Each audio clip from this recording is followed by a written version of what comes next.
Mr. Poilievre, I have to name you for disregarding the authority of the chair. Pursuant to the authority granted to me by Standing Order 11, I order you to withdraw from the House and from any participation by video conference for the remainder of this day's sitting.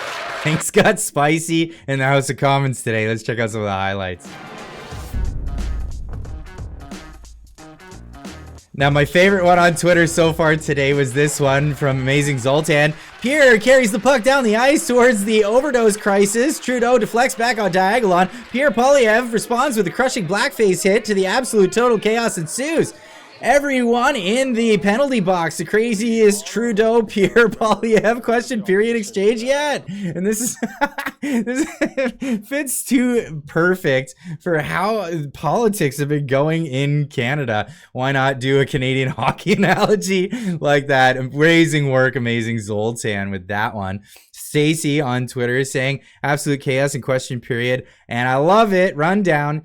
JT goes on an unhinged rant about Diagolon. Pierre punches back with JT's multiple blackface stunt and hiring Laith Marouf. Speaker Fergus says PP shouldn't use accusations. They're not. It's facts. MP Rachel Thomas tells Ferguson he's acting in a disgraceful manner. Fergus kicks out her. And doesn't even know her name. This is something else entirely. It's crazy. Let's have a look at some of these exchanges that happened today. Transit. When will we put an end to this wacko policy by this wacko Prime Minister? No. So he was having none of that. This whole wacko policy by this wacko prime minister. Now, for those that don't know, you're not supposed to call other parliamentarians names. And Fergus took issue with the wacko policies from the wacko prime minister. That is not. There are a couple of things which are going on here today, which is not acceptable. And I ask all members, please, to keep themselves, to control themselves. I'm going to ask two things. One, I'm going to ask the Honourable Leader of the Opposition to withdraw that term, which is not considered parliamentary. So in all fairness, he has to withdraw that term. So, well, here's the response. Mr. Speaker, I replace wacko with extremist. He is an The honourable member to please. I think that's fair. Is that not fair? Replace the term. So you replace the term. No, but he's not happy with that. I'm going to ask the Leader of the Opposition once again to just withdraw that comment. Oh, it's not what he asked in the first place. And I'll invite the honourable member.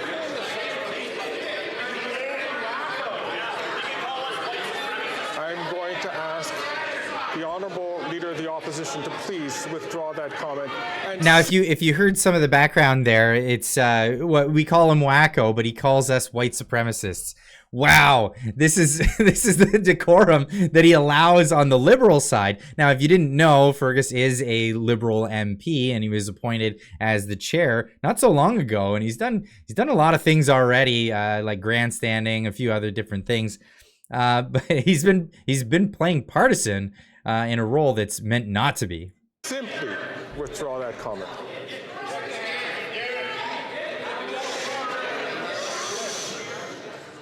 I'll replace it with radical Baptist policy. I am not asking to replace. I'm asking the honourable member to just simply withdraw.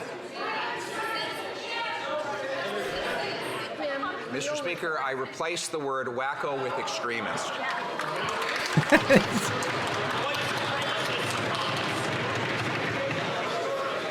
Now, in all fairness, it is an extremist policy when British Columbia is asking. Even the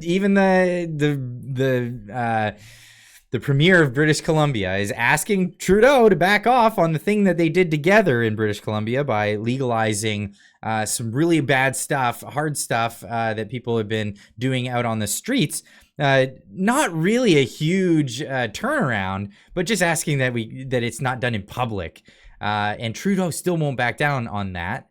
That seems very extreme. And of course, it goes radio silent for a moment. Time. One last time. To please withdraw that comment and simply withdraw that comment. I simply withdraw and replace with the aforementioned adjective. Oh, that was enough for this guy. Mr. Poilievre, I have to name you for disregarding the authority of the chair. Pursuant to the authority granted to me by Standing Order 11, I order you to withdraw from the House and from any participation by video conference for the remainder of this day's sitting.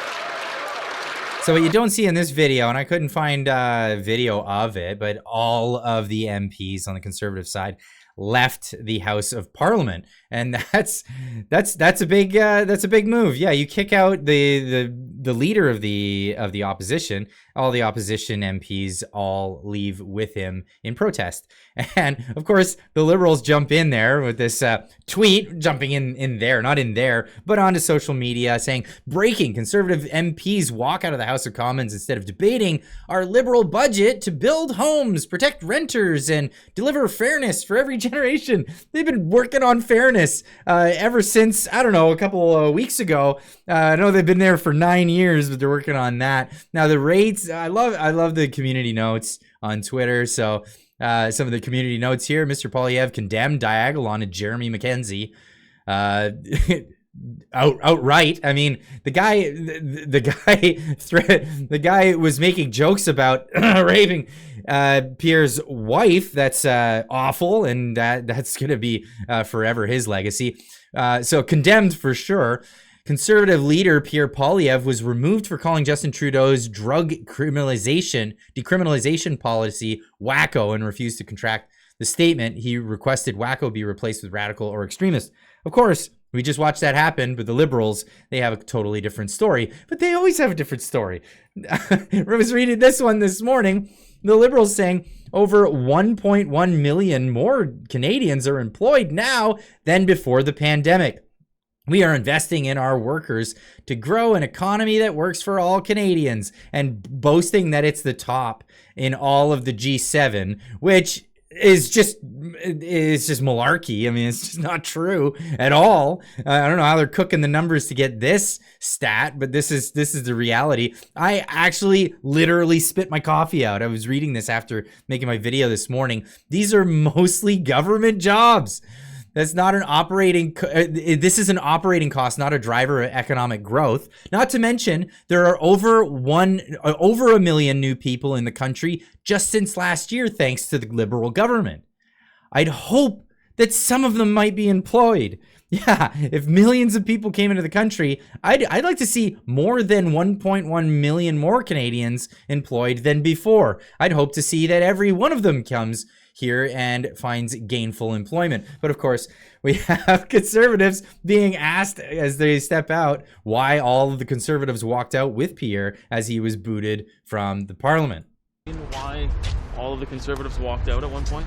Yeah, so after 9 years of Justin Trudeau and his NDP Liberal government, we're in a situation where even the NDP government in British Columbia has called for the Liberals to end the Wacko decriminalization policy that they've implemented there, that sees drugs like heroin, crack, talk over cocaine, those words, and all orders of illegal substances now being used on playgrounds, transit, coffee shop patios, and in hospitals. It's a situation where it's so wacko that nurses who work in hospitals are afraid of breastfeeding their babies when they go home because they're concerned about the crack smoke that they're being exposed to in British Columbia hospitals. So the leader of the official opposition raised the issue of this wacko policy and was ejected by the Liberal speaker for calling it exactly what it is. And so we're not going to stay in proceedings when there's two sets of rules. One set of rules for a prime minister who isn't asked to follow the same rules that the official opposition is. Our job is to ask questions and to hold the government accountable.